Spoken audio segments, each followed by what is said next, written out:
Looking for music that lifts your spirit and fills your heart? Experience the powerful sound of the Tabernacle Choir at Temple Square. Now streaming on all your favorite music platforms. Find the Tabernacle Choir on Spotify, Apple Music, YouTube, Amazon Music, and Pandora. Let the music of the Tabernacle Choir at Temple Square inspire you today and every day. Whether you're at home, in the car, or on the go, enjoy the beauty of their world-renowned sound anytime. The Tabernacle Choir at Temple Square, streaming now.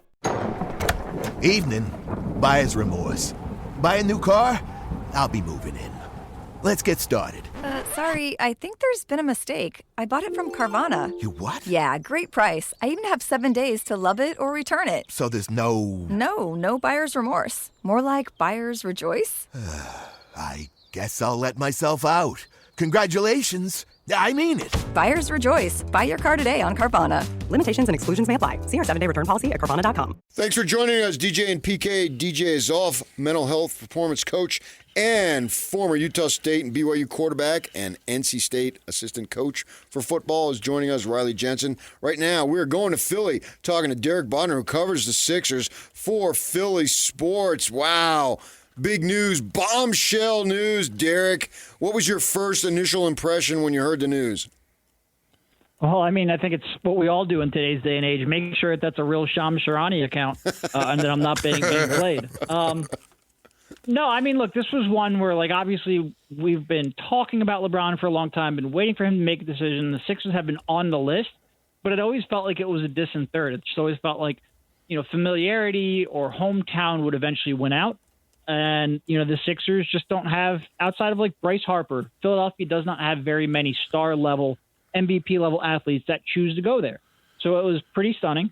I think there's a pretty obvious basketball case that you could make, but there's a lot more that goes into a lot of these decisions than just pure basketball. So yeah, it was absolutely stunning, and it, quite frankly, is still stunning 3 days later. Oh man, I can remember you brought that up about Bryce Harper. Now I live in Utah now, but I was born in North Jersey, and my sister went to Glassboro State, so I spent a lot of time with her. She lived down there at Ocean City in the summers, so I got a lot of Philly in my background. And I can remember when Harper signed. If I remember, it was during spring training. Spring training had already begun, if I remember correctly, and he's a kid that I've actually saw play when he was 12 years old out of Vegas in travel baseball, so I'd followed Bryce Harper and all that stuff. And I remember when he signed, man, I had to get on. I had to listen to Missinelli to go at length. It was such a huge story at that time. I turned on the radio on my phone from back there, and I would imagine that this type. Now, Bryce Harper was entering his prime. He already had some good seasons. LeBron is obviously at the end, but in terms of community reaction, you rival the same type of thing there? Oh, 100%. And look, the Sixers have had two pretty groundbreaking moves in the last month. Look, everybody was absolutely excited and stunned about Jaylen Brown. This one, amazingly, has more people talking. And I say that because, like, Jaylen Brown is in his prime star who could be a building block for 3 to 5 years, possibly even longer, whereas LeBron is obviously, like you said, at the end of the career. So you would expect that the 29-year-old who was just sixth in MVP voting would get a little more fanfare, but this is LeBron James. Everything is different about that. And yeah, when you talk about the team that was just 2 months ago pretty down in the dumps, a really good win over the Boston Celtics in round one, but then a humiliation against the Knicks in round two, and a team that was being anchored by two relatively old, pretty injury-prone stars. The excitement and the turnaround in that excitement is a sense of whiplash that I was not expecting this summer, but it's definitely reinvigorated and breathed a lot of real excitement into this fan base. Hi, this is Riley Jensen here. I do disagree a little bit. Maybe you're talking about people that choose Philadelphia, but come on. Saquon Barkley, Terrell Owens, Bryce Harper. I mean, there's been people that have gone to Philadelphia that are big stars, isn't there? Sure, but Saquon he was a hometown kid. He grew up an hour north of Philly. Fair enough. So that's a little bit different. I brought up Bryce. Bryce was maybe the first time in the modern era somebody outside, like an MVP caliber player, from the outside gotcha. Joe's Philly. So it's something we're still kind of getting used to. But yeah. So my real question, and I was just pushing back a little bit on you, is Embiid and LeBron, two significant stars. Obviously, Embiid has some significant injury history and mileage, but in terms of managing egos, can these two, can they mesh together? Can they become a team that really pushes for a championship and can put their ego aside? Yeah, I think it'll be interesting. I think that I probably worry about the egos a little less than just the pure fit on the court. Because obviously LeBron has had a ton of success in the league. Embiid has been an MVP caliber player. If this was earlier in their careers, maybe it would be a little more difficult. But I think Embiid, quite frankly, has been – Embiid, I think one thing we saw when Tyrese Maxey really started ascending and when they added James Harden, if you are good enough, Embiid is willing to sacrifice touches and to cede control of the offense. And I think he's had such a burden in terms of just creating offense for the team for so long. I think he'll be fine from a mentality standpoint. I do worry a little bit that they're just two players who like to operate pretty much from the same spots on the floor, whether that's, LeBron kind of in that mid-post or Embiid, running a lot of pick and roll and mid-range ISO games. You got to worry about that a little bit. It would be great if Embiid can extend his range because he's a lot more comfortable from the mid-range. He'll shoot 50% on 17, 20-foot jumpers, but stepping out to the three-point line, he doesn't like doing it at quite the same volume. So I'm a little more worried about the floor spacing, the floor spots they like to operate. I think from a just pure ego perspective, you never really know until you're asked to do so. Like Embiid's very rarely had matching talent around him, so you have to see how it plays out. But I do think probably just the pure mechanical fits concern me a little bit more than just ego. Derek Bodner joining us. He covers the Sixers for PHLY Sports. The Jaylen Brown situation, no one questions his talent, but for whatever, I think the reason to, at least publicly, he wanted something that he couldn't be in Boston maybe, and soured on the organization. So beautiful trade. I mean, I think you make that 100 out of 100 times for sure. He's only 29 years old, so he still has some good ball ahead of him. Making $57 million. It's an outrageous amounts of money, but that's what these guys make these days. I'm wondering, clearly there had to have been some conversation, so certainly he doesn't pick up his phone and says, oh, we got LeBron. He must have been clued into it, and the baggage there is a little bit, it's not overwhelming concern, but it's a little bit of a concern that now you got all this talent. Who's going to be having the ball the most when it comes down to FGAs? Who's going to have the most? All that stuff. How do you think with him all that messes?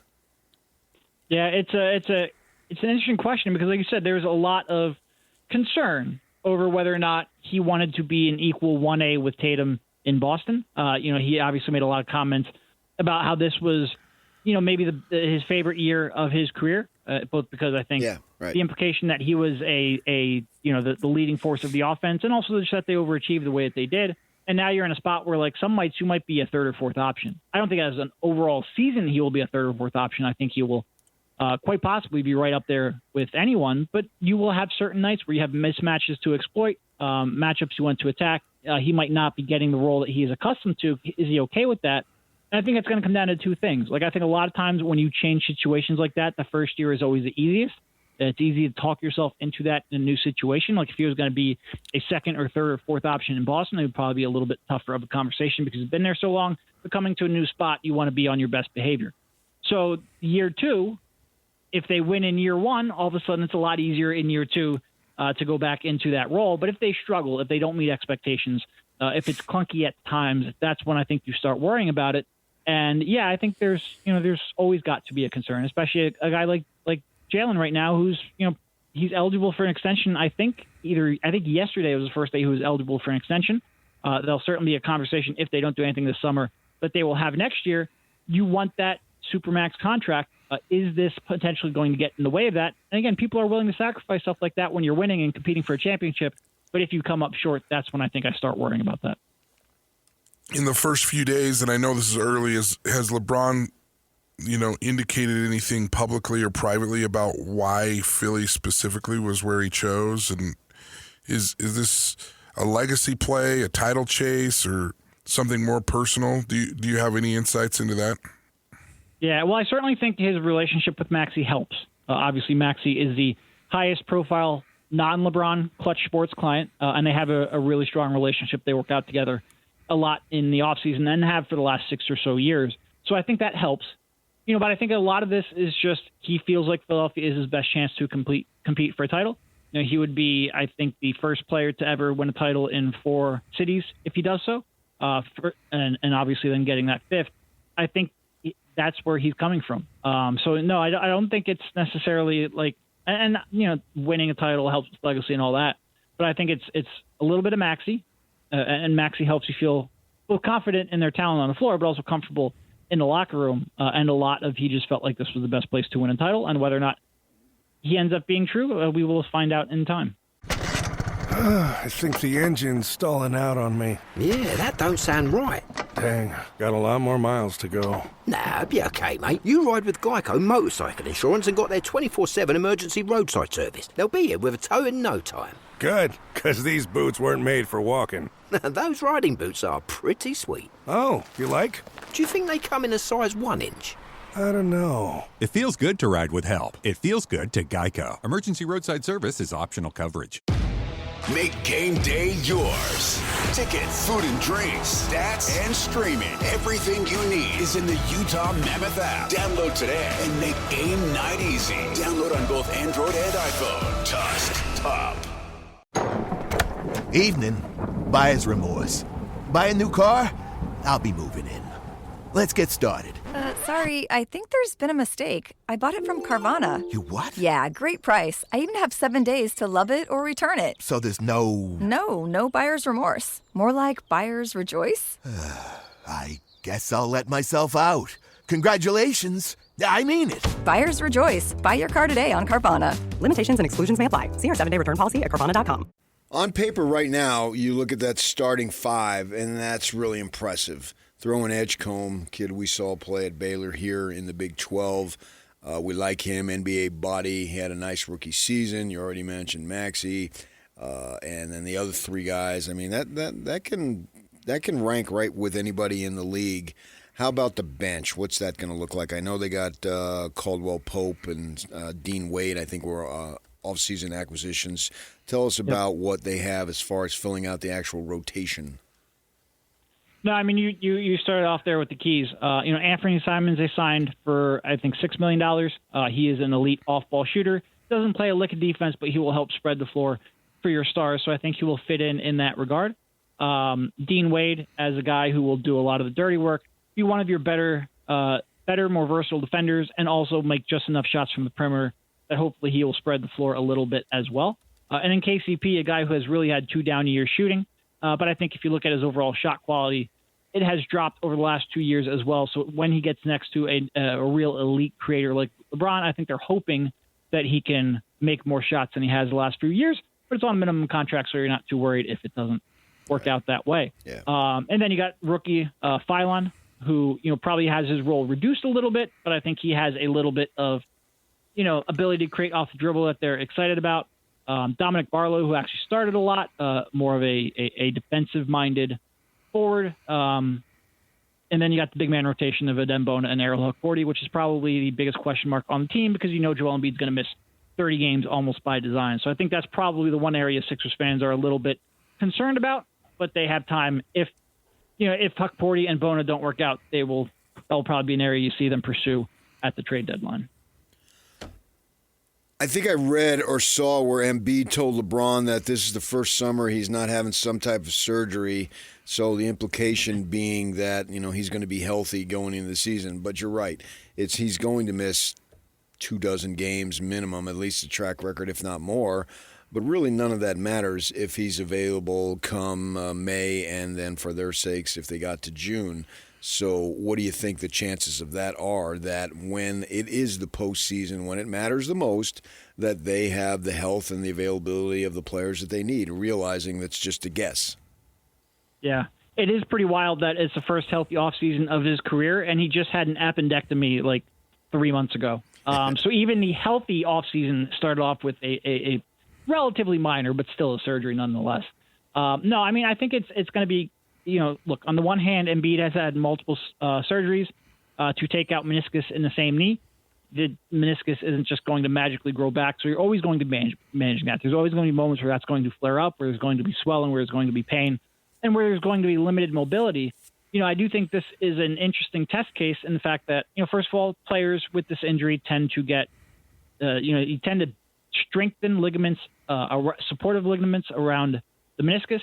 So the second year tends to be a little bit easier to manage than the first year. So, I think there's reason to be optimistic that he will be in a better place. But then you just add in the fact that he's just going to be relied upon less. Like if he needs to take a night off to manage the knee, he should have full confidence that they can not only compete but win the game. And I just don't think he's ever really had that level of confidence. And then you add in the fact that he shouldn't have a 35% usage rate when on the floor. He should be able to conserve his energy a little bit more. He's not going to be double teamed every time he touches the ball because you have too many players who can make plays around him. It'll be interesting. I do think in the playoffs last year, he was incredible when he came back against the Celtics and then faded pretty quickly against the Knicks. I worry about his ability. It's one thing to get through the regular season. I worry about his ability to play every other night in the playoffs for 6 weeks straight, which is what you need to do if you're going to win a title. And I do worry about his mobility dropping as he plays through swelling and whatnot in the playoffs. But this is the ultimate team to maybe test that out against because you do have so much help around him. Derek Bodner covers the Sixers for Philly Sports, joining us. Already, we've seen some guys, some big-name guys, and the general sentiment of some fans that LeBron, obviously, is ring-chasing. To me, I don't see it in this case. The Miami thing was set up and all that, and so that was a covert attempt to get it, and they got it. They got a couple, good for them. But here, to me, this is a player at the end of his career. Now, obviously, he's the highest profile guy out there to do this, but we've seen others do it. And so they're a free agent, and they're going to pick the situation where they think he can win the most. To me, that's what I want from players. I don't want this cash grabs. I want them to value winning ahead of money sometimes. And in this case, I'm completely fine with LeBron James doing what he's doing. I don't consider it, yes, it's ring chasing, but it's appropriate ring chasing because of where he is. I'm totally fine with it. What's your reaction?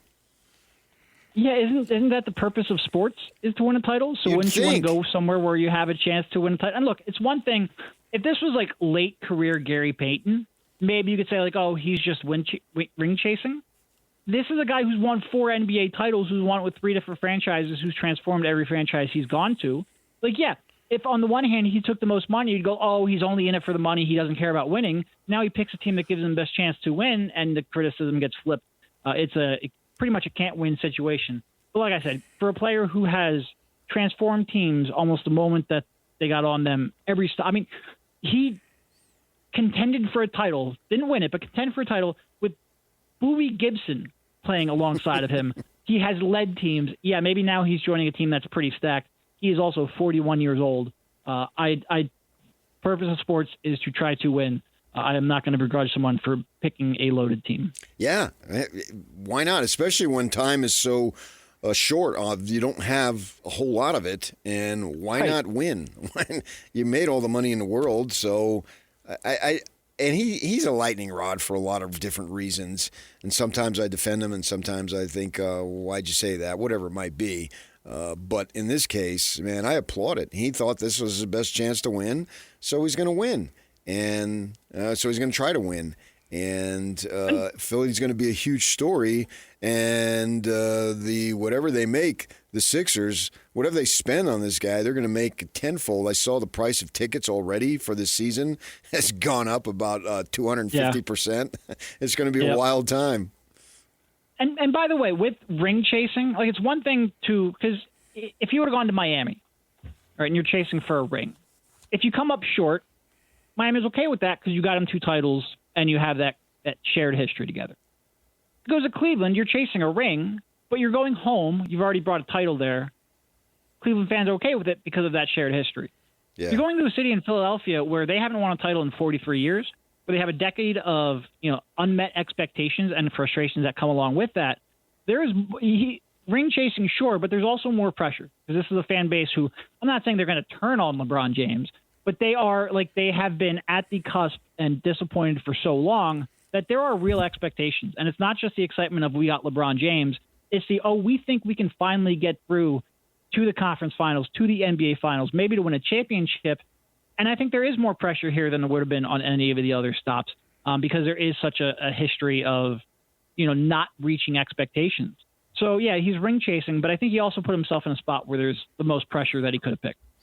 All right, well, hopefully they have success because, Philly fans are hard on the guys. I mean, the fact that they're just disgusted with Schwarber not winning the home run contest blows me away. Yeah, I mean, look, it was a fun event. I have my misgivings. I think everybody should see the same number of pitches. I don't think the last out should get you extra swings, but that's also my bias as a Philly fan. So. All right, Derek, thanks for your time. We appreciate it.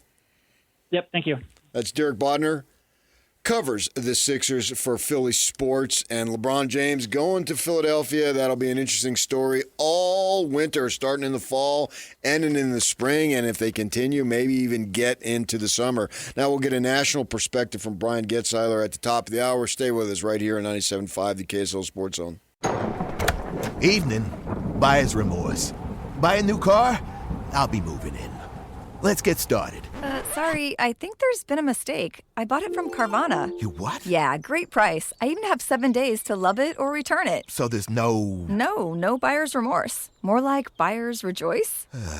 I guess I'll let myself out. Congratulations. I mean it. Buyer's rejoice. Buy your car today on Carvana. Limitations and exclusions may apply. See our 7-day return policy at Carvana.com.